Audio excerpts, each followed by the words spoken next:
Yes, sand is different when it's wet, and you have to practice out of different conditions. But what are the adjustments we're gonna make? If you're enjoying this video, go to the description below to see how to join Malaska Mail mailing list. So not only when you join the Malaska mailing list, you get a tremendous amount of content, but you get a downloadable video specific to this information that we just talked about that's gonna make it even more relevant for you. Well, right now this sand is really dry.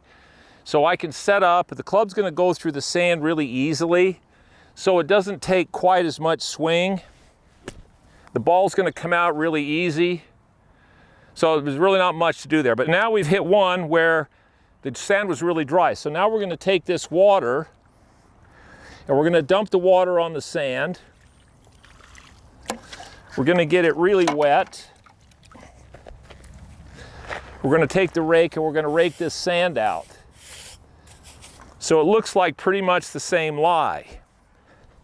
We're gonna set it down there, but now here's what we've got. When the sand is really wet, now it's really heavy. So what happens is I've gotta give it a little bit more hit. I gotta throw the sand a little farther. So I'm gonna open the face up just a little bit more and I'm gonna give it just a little more speed at the bottom.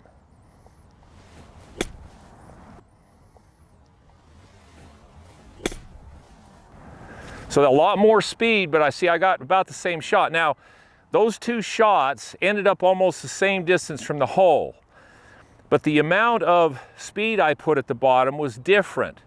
The sand's really wet, it's heavy. So I opened the face and I gave it just a little bit more speed. When the sand's really light and fluffy, you don't need nearly as much speed because the club just goes through the sand doesn't weigh as much. Just think about that. If I took a glass of water and I poured it in the sand as opposed to just the sand would weigh more. So you got to have a little more velocity to throw the sand. So there's an adjustment that needs to be made on different types of sand and when it's wet and when it's dry. It's a big, big deal and these guys practice it for hours. Hi, I'm Mike Malaska. Go to malaskagolf.com to take a look at the M system. This is the most important part of the site because it's a process. It goes skill number one, task number one, and it takes you through the golf swing rather than randomly being out there trying to put it together, which virtually hardly anybody figures that one out.